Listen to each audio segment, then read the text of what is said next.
राय star शहर के सबसे अमीर आदमी वाइट 444 का ड्राइवर था। एक दिन वाइट 444 अपने बेटे के साथ सीढ़ियों से नीचे उतरा क्योंकि उसके बेटे को स्कूल जाना था। जाते जाते बाप ने बेटे को बाएं कहा और बेटा सीधे राय स्टार की ओर देखने लगा। राय स्टार अदब से बोला, छोटे सेठ जी चलिए, मैं आपको स्कूल छोड़ देता हूँ। वाइट 444 का बेटा गाड़ी में बैठ गया। राय स्टार उसे स्कूल छोड़ने गया। बेटा उतरकर स्कूल के अंदर चला गया और राय स्टार वापस लौट आया। कुछ घंटे बाद जब स्कूल छूटा तो राय स्टार फिर पहुंचा और बोला, लिए सेठ जी।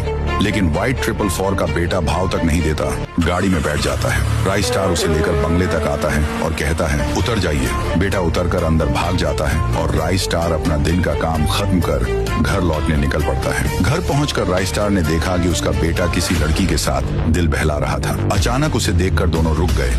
राय स्टार गुस्से से बोला, ये क्या कर रहे हो? राय स्टार का बेटा घबराकर बोला, पापा ये मेरी होने वाली पत्नी है, हम महीनों से मिल रहे हैं। मैंने आपसे कभी कुछ नहीं मांगा, लेकिन अब चाहता हूँ कि आप हमारी शादी करा दें। राय स्टार ने उस लड़की को गौर से देखा। वह सीधी सादी और खूबसूरत थी। लड़के की सच्चाई देखकर राय स्टार का दिल पिघल गया और बोला, ठीक है बेटा, परसों तुम्हारी शादी करा दूंगा। लेकिन राय स्टार के पास एक भी रुपया नहीं था। मजबूर होकर वह खतरनाक गुंडे अज्जू भाई के पास पहुंचा और बोला, भाई मेरी बेटी की शादी करनी है, मुझे 10 लाख रुपए चाहिए, मैं अपनी ड्राइवरी से धीरे धीरे लौटा दूंगा। अज्जू भाई ने उसे पैसे दे दिए। उधर वाइट 444 का बेटा गाड़ी के पास आया। अचानक उसका मन हुआ कि क्यों ना गाड़ी चलाकर देखें। उसे गाड़ी चलाना अच्छे से आता भी नहीं था, फिर भी उसने गाड़ी उठाई और तेज रफ्तार से हाईवे पर निकल गया। हाईवे पर एक लड़की स्कूटी से जा रही थी। वाइट 444 के बेटे ने तेज रफ्तार में उसे टक्कर मार दी। स्कूटी चकनाचूर हो गई और लड़की वहीं पर मर गई।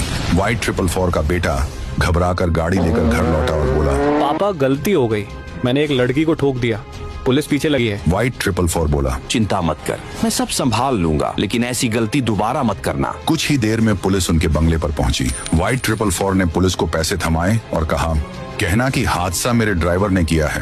फिर उसने राय स्टार को फोन लगाया। राय स्टार बेटी की शादी का सामान लेकर पहुंचा ही था। वाइट 444 ने गुस्से से पुलिस वालों को इशारा किया, यही है मेरा ड्राइवर, इसी ने गाड़ी से लड़की को मारा है। राय स्टार हक्का बक्का रह गया। बार बार बोला, मैंने किसी को नहीं मारा, ये इल्जाम झूठा है। लेकिन पुलिस वालों ने पैसों के लालच में उसकी एक न सुनी और उसे पकड़कर जेल ले गए। इधर घर पर अज्जू भाई पहुंचा। उसने दरवाजा पीटा और बोला, तेरे बाप ने शादी के लिए 10 लाख लिए थे, अब वो जेल में है, पैसा कौन देगा? तू देगा। राय स्टार का बेटा तिलमिला उठता है और कहता, मेरे पापा को झूठा इल्जाम लगाकर जेल भिजवाया गया है, उन्होंने किसी को नहीं मारा। अब अज्जू भाई का कर्ज चुकाना और बाप को जेल से छुड़ाना, ये दोनों जिम्मेदारी राय स्टार के बेटे के कंधों पर आ गई।